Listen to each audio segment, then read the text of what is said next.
Hi guys, Jeff from Predator Academy. I want to do a quick video on a technique for stand setup.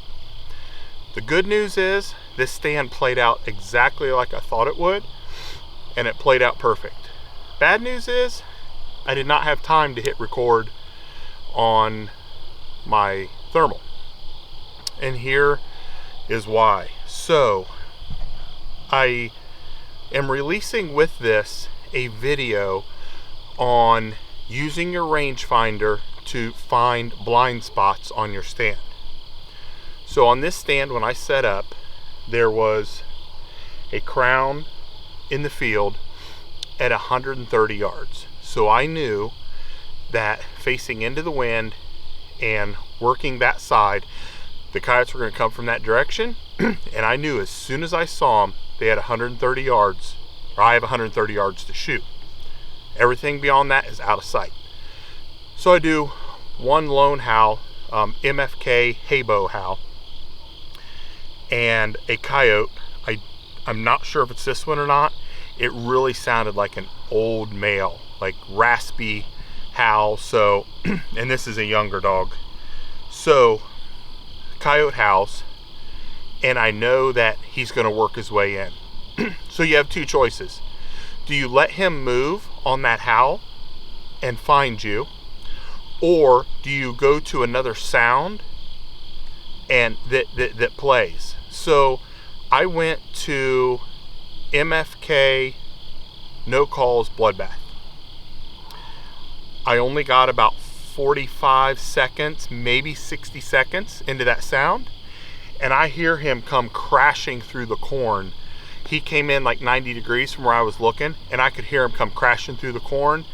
He came in. Now, when I saw him, remember, he's already at 130 yards. By the time I shot him, he was at like 60 yards. I couldn't get him to stop. I just had to take the shot on the run.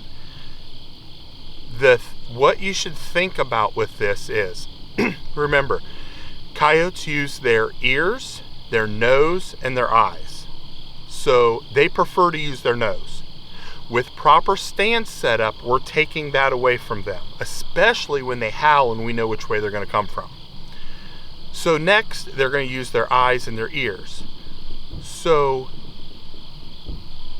if we have not given them something to listen to, they're going to use their eyes and their nose, or try to use those senses.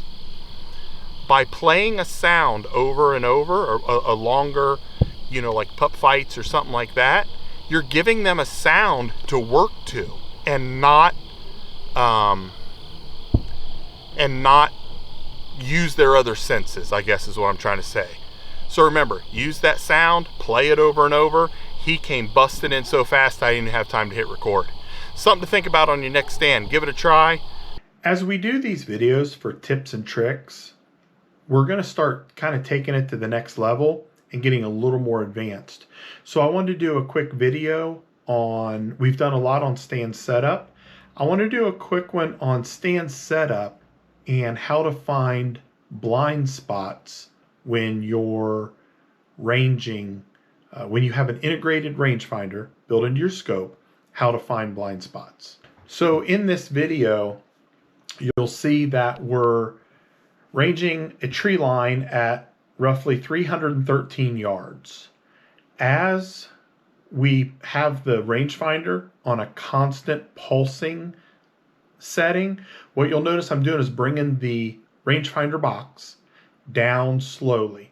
Then we move over and we see that there's a constant flow of a range, right?